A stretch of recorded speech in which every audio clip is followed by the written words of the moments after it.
너무 크지 않은 소리로 오늘 요한복음 본문 8장 3절부터 좀 길어서 뒤에까지 12절까지 있는데요. 먼저 함께 한 목소리로 읽겠습니다. 율법 학자들과 바리새파 사람들이 간음을 하다가 잡힌 여자를 끌고 와서 가운데 세워놓고 예수께 말하였다. 선생님, 이 여자가 간음을 하다가 현장에서 잡혔습니다.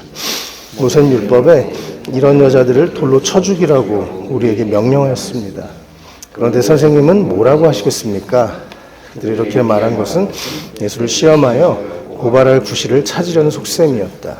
그러나 예수께서는 몸을 굽혀서 손가락으로 땅에 무엇인가를 쓰셨다.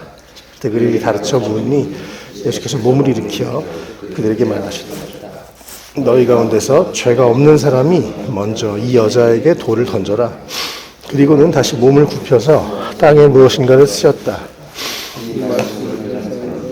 나이가 많은 이로부터 시작하여 하나하나 떠나가고 마침내 예수만 남았다.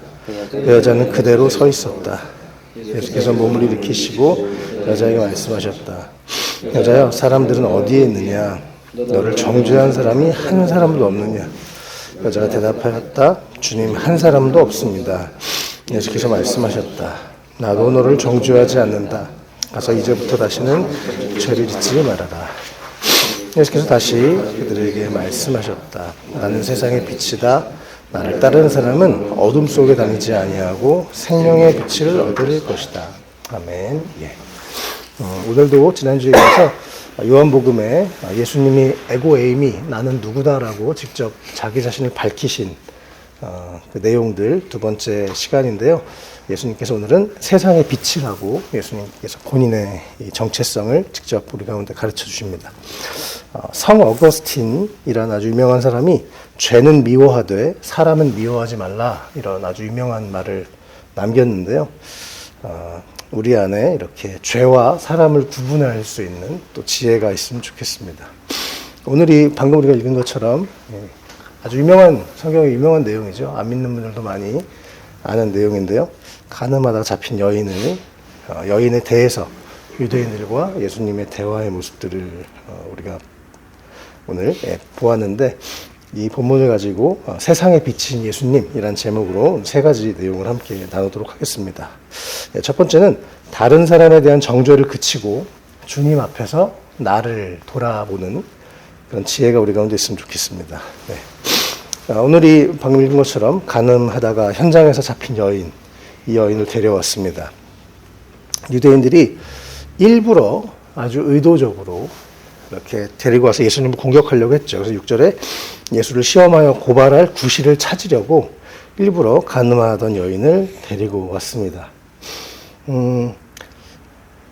이 사람들, 이 간음한 여인을 통해서 예수님을 공격하려고 했었던 사람들은 사실 이 여인의 수치에 대해서는 전혀 안중에도 없습니다. 어떻게 하면 이 여자를 이용해서 저 예수를 걸려 넘어지게 할까? 이게 이제 목적이었죠. 마침 이 날이 어떤 날이었냐면 이스라엘에서 그 빛의 축제라고 해서 이제 초막절이 끝나고 마지막 날 성대한 파티를 엽니다. 그래서 뭐 그 당시 기록에 따르면 뭐 대낮처럼 예루살렘을 밝았다, 이렇게 기록이 있어요. 많은 사람들이 하나님이 우리를 구원해 주셨다, 호산나 이러면서 밤새 기뻐하고 춤추고 뭐 그렇게 노래 부르고 이러는, 하나님의 구원을 노래하는 그 빛의 축제가 있었던 그 밤에, 하나님의 구원을 생각하는 그 시간에 이 몇몇 유대인들은 어떤 녀석 하나 걸어서 이렇게 넘어뜨릴까? 되게 아이러니하죠. 그들이 종교적으로 말하고 있고 행동하고 있는 건 하나님의 구원을 노래하고 있는데 어떤 놈 하나 걸리나. 그래서 결국 이제 현장에서 어떤 이 가늠한 여인을 잡았던 거죠. 그리고 와서 이제 예수님을 골탕 먹이려고 데리고 왔습니다. 그냥 이 여인을 이용하려고 했었던 사람들의 모습, 참 그 당시의 상황과 되게 대조적인 모습입니다. 우리가 다른 사람을 정죄한다는 건 사실은 그들을 이용해서 나의 의로움을 드러내려고 하는 인간의 죄된 그런 모습이 보통 그 발현이 돼서 그렇죠. 그리고 이제 이 여인을 데리고 왔습니다. 유대인들이. 그럴 때 예수님이 6절 뒷부분에 아무 말씀을 안 하십니다. 이 당시에 만약에 그 당시 모세 율법으로는 저 여자를 바로 돌에 쳐서 죽이라고 해야 되는데 구약의 율법처럼 모세 율법으로 저 여자를 쳐서 죽이십시오. 예수님이 얘기하면 이제 로마에다가 이제 시비를 거는 거죠. 우리는 이 사형할 수 있는 권리가 없는데 저 사람이 로마의 법을 무시했다. 이래서 이제 로마에다가 이제 신고하려고 하는 거고. 만약에 율법에 따라서 저 여자를 죽이지 마십시오. 그러면 우리 이 유대인들의 이 유대 율법을 어겼다. 이래서 이제 이렇게도 할 수 없고 저렇게도 할 수 없는 그런 상황이었습니다. 예수님이 골탕 먹으려고 했는데 예수님은 그 다음에 6절에 아무 말씀을 안 하십니다. 그리고 앉아서 6절 뒷부분에 몸을 굽혀서 손가락으로 땅에 무엇인가를 쓰셨습니다. 성경에는 더 나오지 않아요. 여기 뭐라고 썼는지. 그래서 보통 우리가 상상하고 추측하는데 또 고대 사본에는 그들의 죄목을 쓰셨다 이렇게 보통 되어 있긴 합니다. 그래서 그게 제일 유력해 보여요. 간음, 거짓말, 교만, 사기, 이런 식으로 막 바닥에 쓰시지 않았을까 사람들이 추측을 하고, 그걸 본 사람들이 찔리는 거죠. 나도 정죄할 수 있는 사람이 아니고, 저 사람이나 거기서 거긴데 이런 생각들을 하지 않았나 싶습니다. 참 인상적인 구절은 9절에 그래서 나이가 많은 사람부터 시작해서 우리가 살다 보면 점점 여러 가지 또 죄를 짓고 또 마음이 때로는 이렇게 굳어 있기 때문에 그런 것 같아요. 그래서 나이가 많은 분들을 시작해서 한 명 한 명 다 떠나갑니다. 처음에 예수님을 괴롭혔던 또 그 여자를 수치를 입혔던 사람들이 다 떠나가고 결국 예수님이 남았죠. 그래서 예수님이 11절에 나도 너를 정죄하지 않는다. 가서 이제부터 다시는 죄를 짓지 말라 이렇게 말씀을 하십니다. 심지어 예수님도 그 여인을 정죄하지 않았습니다. 그러나 그냥 좋은 게 좋은 거야 라고만 말씀하시진 분명히 않으세요. 사랑을 먼저 얘기하시고 그 다음에 진리를 말씀하십니다. 네가 과거에 했던 것은 죄고 더 이상 그런 죄를 짓지 말라. 예수님은 이 두 가지를 단호하고 명확하게 말씀을 하셨죠. 어쨌든 우리 안에 이 오늘 말씀을 보면서 우리가 누구를 손가락질 하겠습니까? 그 영화의 유명한 대사 너나 잘하세요 라는 우리 자신이 주님 앞에서 우리 자신을 돌아보고 또 다른 사람의 정죄를 그치고 주님 앞에서 계속 나를 돌아보는 우리가 되면 좋겠습니다. 두 번째, 예수님처럼 우리도 영적인 분별력을 가지고 빛의 생각을 해야 됩니다.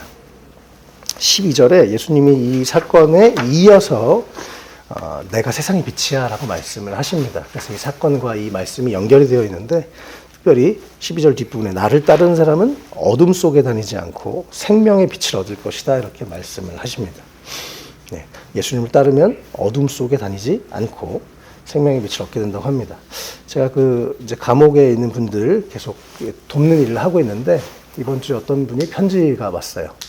그래서 답장을 써드렸습니다. 그분이 감옥에서 예수를 믿었어요. 그리고 이제 내가 예수 믿었으니까 옛날과 다른 삶을 살기 시작했는데 믿으니까 더 힘들더라는 거예요.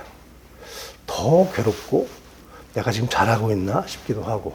그래서 이제 제가 답장에 영적인 싸움이 분명히 있습니다. 그래서 하나님께 나아가면 옛날에는 안 그러다가 이제 변화가 있기 때문에 오히려 공격이 있습니다. 이런 얘기를 했고 또 하나는 이 빛이 비춰지기 때문에 옛날이랑은 다르게 하나님의 빛이 계속 나한테 비춰지기 때문에 그전보다 더 선명하게 보입니다. 우리의 문제와 연약함들이. 그래서 빛을 향해 나아가는 아주 좋은 과정입니다. 이런 말씀을 드렸어요. 사도 바울도 그렇죠. 빛이신 주님 앞에 계속 나아가다 보니까 그 대단한 위대한 사도 바울도 나는 죄인 중에 괴수입니다. 이런 말을 합니다. 점점 빛 가운데 나아갈수록 사실 우리의 어둠, 우리의 부족함들이 더 보이게 되고 우리 안에 옛날에는 모호했던 게 점점 명확하게 이게 하나님 주신 생각이구나, 사탄이 주신 생각이구나, 빛의 생각이구나, 어둠의 생각이구나가 점점점 구별이 되게 되어 있습니다. 시편 19편 12절 13절에는 여기 자리가 없어서 그냥 제가 읽어드리겠습니다. 시편 19편 12절 13절에 그러나 어느 누가 자기 잘못을 낱낱이 알겠습니까? 미처 깨닫지 못한 죄까지도 깨끗하게 씻어주십시오. 다윗이 이렇게 고백하면서 주님의 종이 죄인 줄 알면서도 고의로 죄를 짓지 않도록 막아주셔서 죄의 소나기에 다시는 잡히지 않게 지켜주십시오. 그때야 나는 온전하게 되어서 모든 끔찍한 죄악을 벗어버릴 수 있을 것입니다. 이렇게 다윗이 그런 기도를 합니다. 주님이 깨닫게 해주셔야 우리가 내가 얼마나 죄인인지 알게 되는 것 같아요. 주님이 깨닫게 해주셔야 이게 진짜 심각한 거였구나. 내가 죄의 종으로 살았구나. 내가 지금 이 어둠에 끌려다녔구나 라는 걸 알게 되는 것입니다. 그래서 우리가 주님 앞에 나아가는 것이 참 중요하고, 그래서 어둠과 빛의 생각을 잘 구분하는 것이 참 중요한 것이죠. 특별히 이제 요 뒷부분에 제가 요 설교 제목하고 아래다가 써놨는데, 요한복음 8장 34, 43절, 44절 쭉 이어지는 내용인데, 예수님이 유대인들에게 심지어 이런 말씀을 하십니다. 44절에 너희는 너희 아비인 악마에게서 났고 또 그 아비의 욕망대로 하려고 한다. 그는 처음부터 살인자였다. 또 그는 진리 편에 서 있지 않다. 그것은 그 속에 진리가 없기 때문이다. 그것은 그가 거짓말할 때는 본성에서 그렇게 하는 것이다. 그는 거짓말쟁이며 거짓의 아비이다. 이렇게 직접적으로 예수님이 유대인들에 대해서 말씀을 하십니다. 그래서 여기서 자세히 보면 유대인들은 아비인 악마에게서 났답니다. 그리고 그들의 특징은 욕망대로 한다고 하는 거예요. 그리고 또 진리 편에 서 있지 않답니다. 하나님의 자녀들은 진리 위에 서 있습니다. 하나님의 떠난 사람들은 거짓 가운데 서 있습니다. 예수님 안에는 생명이 있고 그들에겐 사망이 있습니다. 예수님 안에는 자유가 있고 그들은 노예가 되게 되어 있습니다. 죄의 노예가 되고 욕망의 노예가 되고 다양한 형태의 노예로 사탄의 자식들이 살아가게 됩니다. 요한복음 8장 32절에 진리가 너를 자유케 한다고 했습니다. 그래서 진리는 우리를 자유케 하고요. 이 욕심에 가득 사로잡히면 점점 이 어두움 가운데 살아가게 됩니다. 그래서 여기 44절에 그 아비의 욕망대로 사탄이 주는 욕망에 갇혀서 사는 사람들이 하나님의 떠난 사람들이고, 하나님의 사람들은 양심이 점점 살아나서 양심이 회복되어서 어떻게 하면 빛 가운데 살까 이런 고민들을 하게 되는 것이죠. 그래서 하나님의 자녀들과 또 사탄의 자녀들, 또 하나님이 주신 생각과 사탄이 주신 생각이 빛과 어둠이라는 아주 명확한 기준으로 하나님은 오늘 우리가 가르쳐주고 계십니다. 우리가 생각하는 것이 빛의 생각인가 어둠으로부터 오는 생각인가 우리가 잘 구분하셔서 빛의 생각, 좋은 생각 하시면 좋겠고, 계속 주님 안에서 분별력을 가지고 우리가 정말 좋은 생각을 하고 또 좋은 것들을 선택하는 우리의 삶이 되면 좋겠습니다. 마지막 세 번째, 예수님과 동행하여서 세상에서 빛의 자녀로 살아가는 것, 이것이 주님이 우리에게 원하시는 일입니다. 다른 사람을 정죄하지 않고 잘 분별력을 가지고 우리가 하나님의 자녀로 이 세상에서 잘 살아야 되는 거죠. 12절 말씀에요. 나는 세상의 빛이다 그러시면서 나를 따르는 사람은 어둠 속에 다니지 않고 생명의 빛을 얻게 된다고 말씀하십니다. 예수님을 따라야만 비로소 생명의 빛을 우리는 얻게 됩니다. 이건 한 번 얻는 게 아니라 계속 얻어가는 것입니다. 마태복음 5장 13절에서 16절에 우리 교회 시작할 때 첫날 나눴던 말씀인데요. 너희는 세상의 소금이다. 너희는 세상의 빛이다 라고 말씀하셨죠. 여기에도 요한복음에서도 나는 세상의 빛이라고 예수님이 자기 자신을 설명하셨고, 또 마태복음에서는 너희는 세상의 빛이다. 너희는 세상의 소금이다 말씀하셨는데요. 예수님도 세상의 빛이고 우리도 세상의 빛이다 이렇게 얘기하시는데 차이가 있습니다. 뭘까요? 차이가? 둘 다 세상의 빛이라고 하는데 예수님은 빛 자체시죠. 예, 맞습니다. 빛 자체. 다른 말로 하면 광명체십니다. 빛을 낼 수 있는 존재고요. 우리는 반사체입니다. 그 빛을 받아야만 우리가 반사해서 비출 수가 있는 거죠. 우리에게는 빛이 없습니다. 그러나 주님이 우리에게 그런 정체성을 주시는 거죠. 너희는 세상의 빛이야. 너희가 빛으로 사명을 감당해야 돼. 그런데 우리는 할 수 없기 때문에 계속 주님을 바라볼 때, 빛이신 주님을 바라볼 때 그 빛이 우리 가운데 비춰져서 먼저 우리 얼굴이 환하게 빛나고 또 다른 사람들에게 빛을 비추게 되는 거죠. 그래서 우리가 십자가를 걸고 성경책을 옆구리에 끼는 것보다 예수님을 따라서 행동하는 것이 더 중요하다고 저는 그렇게 믿습니다. 마태복음 5장 16절에 너희 빛을 사람에게 비추어서 그들이 너희의 착한 행실을 보고 하늘에 계신 너희 아버지께 영광을 돌리게 해라 말씀하셨습니다. 그래서 빛으로 어떻게 살아가야 하냐면 착한 행실로 그것을 실천할 때 우리를 통해 빛이 세상에 전해지는 것이죠. 어저께 어떤 중국 손님을 태웠습니다. 그래서 설교 이렇게 전도를 했었는데 이제 얘기를 막 한 시간 하는데 목사님 도대체 왜 교회를 세워가지고 목사에게 무슨 유익이 있어서 뭐 그 교회에서 돈을 많이 줍니까? 뭐 되게 궁금한 거예요. 이분은 뭐 전혀 믿음이 없으신 분이. 그래서 기회 좋은 기회다. 그래서 이제 제가 예수님 만난 얘기, 예수 믿고 변화된 얘기, 그래서 이제 그러면서 자연스럽게 근데 너무 행복하고 좋아서 그 예수를 전하는 겁니다. 이렇게 얘기를 했더니 이제 할 말이 없어 하더라고요. 그래서 꼭 선생님 기회 될 때 예수님 믿어보십시오. 이렇게 얘기를 했는데 네, 감사하더라고요. 그런 궁금해 해줘서 너무 고맙습니다. 네. 어쨌든 우리가 뭐 어떤 걸 바라고 하는 것이 아니라 그냥 주님이 우리에게 빛이라고 말씀하셨기 때문에 그 빛을 전하는 것, 이것이 우리의 사명인 줄 믿습니다. 우리가 세상에서 특별히 또 우리 여러 가지 지금 또 시끄럽고 복잡하지만 시간이 지날수록 주님의 빛이 계속 비추어져서 어둠은 어둠이 드러나고 또 빛은 또 빛으로 더 그렇게 세워져 가는 시간일 줄 믿고 우리가 먼저 다른 사람에 대한 정죄를 그치고 계속 주님 앞에서 그 빛으로 먼저 나를 비추고 계속 나를 돌아보는 은혜가 있으면 좋겠습니다.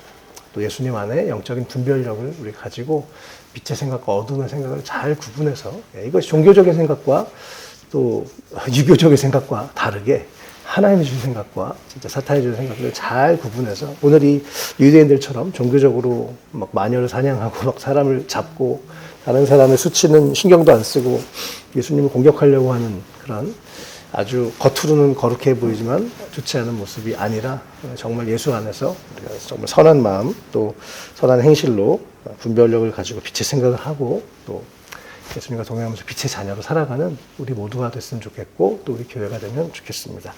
우리 함께